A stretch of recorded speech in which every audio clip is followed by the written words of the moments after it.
This is SY from ShiGig coming at you today with another Meta Talk video. Today we'll be discussing Narukami and Eradicators.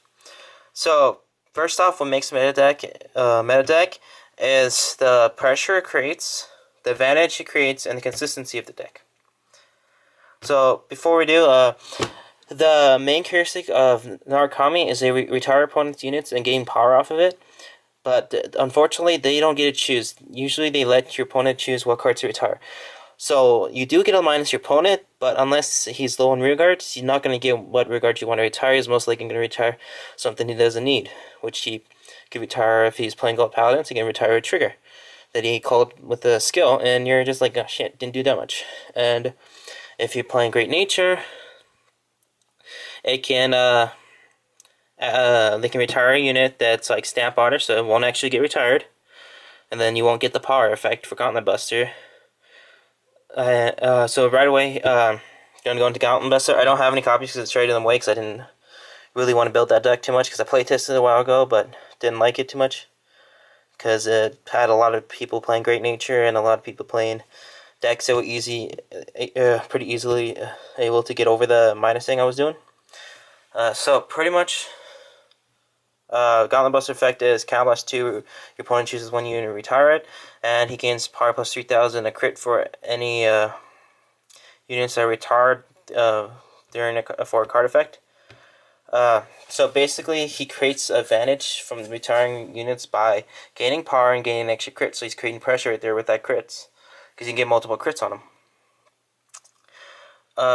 Other than that, you have Vowing Saber Reverse, which is the cross ride for him, which isn't too bad. It's just not the greatest deck.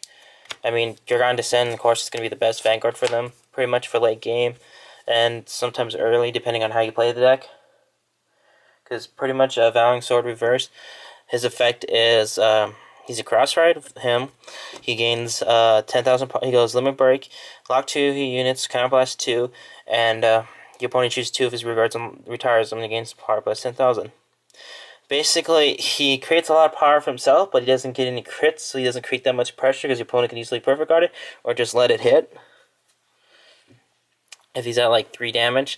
So you're not again creating enough pressure like Gauntlet Buster does and Dragon Descendant does. And you lock 2 units, so you limit your power attacks unless you have Rokushin on the field. If you have Rokushin on the field, then you can at least create a good amount of attack power for him. And then you have only one column open to actually get a full attack, so it's right there. You're having more trouble than your opponent would be because your opponent can just retire again like a trigger if he's playing Gold Paladins, like he called a trigger with the Gold Paladin skill, or if he's playing Great Nature, or he's playing a deck that gains pluses from retiring itself, or it can easily get over those minuses pretty easily. That's why Eradicators aren't in the top 3 right now, because of the fact that there's a lot of decks that can easily get over it. Because you have Link Joker, if you're playing Vowing Sword Reverse, Link Joker can easily lock your rear guards, and then you don't really want to lock your units anymore, so you can't go anything. The only thing you got going for you is being cross-rided. With this deck, it's easy to get cross-rided because of Choho, but I don't play Choho even in my pure Dragon Descendant deck because of the fact that Choho, it's pretty much a break even. You retire one of your opponent's front rows, and you lose one of your units and the cost, and you pretty much not going to do anything with your soul unless you're playing Sweet Commando, or you're using a lot of Soul Blast units, which I only use 2 copies of Rising Phoenix in my deck to get more hand advantage for Dragon Descent skill, and so I can get some more advantage on my opponent in turn of hand size. For me, I think the best card right now for Eradicators and Narukami is Dragon Descent, just because of the fact that he's a restanding Vanguard. He can pump himself up. And he gains a crit when he restands, and he's on miss. So that way, your opponent either has to let this hit, or if he doesn't hit, you can Counter Blast 1. It doesn't have to be Eradicator name, so it's good. But you have to discard 3 cards with Eradicator, which isn't too hard, because you got this to give you more cards in your hand. And you can hit draw triggers, so it's not too hard to break even, and you gain a crit. And you can pump himself up with Counter Blast and 2 cards with Eradicator's name to gain 5,000. So if you break right, retire opponent's front row unit, attack with him, doesn't hit, restand, he gains a crit, put more pressure that way. And it's a lot better that way because of the fact that with other units, you can't really control what units you're retiring, like you can with Kagura. That's why Kagero is such a big top deck, because of the fact that Kagero can actually target units and choose which ones to retire.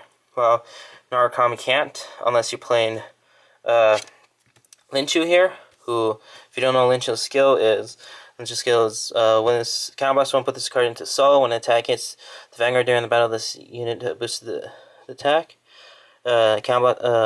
Choose one of your opponent's grade 1 or lower rearguard and retire it. So it pretty much can kill grade 1 or less unit that's annoying, like Conro or another Linchu against Linchu, stuff like that, which usually happens if you're playing a mirror match. But other than that, that's pretty much the only ones I can actually choose. And then there is Draconic Death Sight, but it's not Eradicator, so if you're playing a deck that counterlasts Eradicator units and you damage check it, you're kind of in trouble. That's why I like him better, because I only play 4 copies of non-Eradicator cards in my deck. So if I do have one, I can counterblast that for Limit Break. And the ones I put in my deck that are non-Eradicators give me a lot of advantage. Like this one gives me hand size, and I play the AK booster, so I can hit cross rides and create more advantage that way. And then you have cards like him, who are damage on flippers, which help, again, get soul, but you don't really have anything for the soul for this deck, unless you're playing Sweep Commando, which Sweep Commando actually lets you target, but it has to target a front row unit, and you get to draw a card off it, and that's when you ride him, and Limit Break effect. And he lets you on flips, so you can flip for Draconic Descendant. And then there's a lot of units. I play a lot of the 10k booster, 3 copies in my deck, because of the fact that my opponent's probably going to be at 3 damage, because this is pretty much I play aggressively, so I pretty much play power instead of going for retiring, since retiring doesn't really help you that much a lot of times, because your opponent probably get pluses off of it, or can easily get over it with the decks that are out right now. So why this deck does good is because of the fact that even though you have decks that can get over the retiring, you get power off of it. So like Gauntlet Buster gains 3,000 power in a crit, so it's really good, really competitive. That's why it's better than Valiant Sword, and that's why Draconic Descent and Valiant Sword combo together really good, because he's more of a late game card. But what I like to do is, because I play a pure Draconic Descent build, I'll probably put an annotation on the screen or a link in the description for you guys if you haven't seen it yet.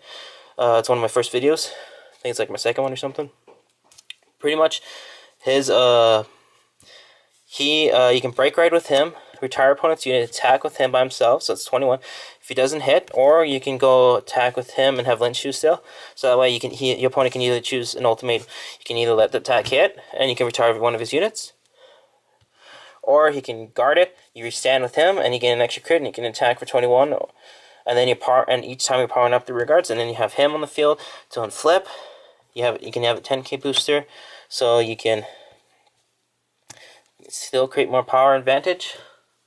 Because if I've already break ride and it's still late game and I haven't killed my opponent yet, and I've already used Lynch and stuff, what I'll actually do is I'll use this as a special catalyst, give him 5,000 power, have a 10k behind it probably, which I usually do because I probably get it by the time I use Lynch up. And I'll attack with him for 16. And if he's at 4, he'll want to guard it. If not, if he risks me getting a crit, and then I'll Limit Break, restand him. He'll be 16 with a crit, and then I'll boost with him. That'll be 26. Your opponent has to give more guard. So again, putting more pressure. So in terms of pressure, what Narukami does, I probably give him 3.5, because you got Gauntlet Buster and you got Draconic Descendant. I don't really put too much on Valiant Sword Reverse because of the fact he doesn't get a crit. So you can easily just take that one and guard the rear guards, because they're going to be lower powered because of the fact that you lock 2 units. And in terms of hand advantage, they do have advantage creating. I give them again a 3 because of the fact that they can retire an opponent's unit, and they can play Rising Phoenix, draw a card, and they can also create power off retiring opponent's units with cards that, like how you have Bruno, you can gain power plus 3,000, create 10k boosters for the rear guards. Not too bad. That's pretty much it. As for consistency, I'd give it about a 4, because of the fact you got a superior rate for Draconic Descent, not that great, but you can consistently at least retire with Linchu, and you can hit your rides, your ride chain easily.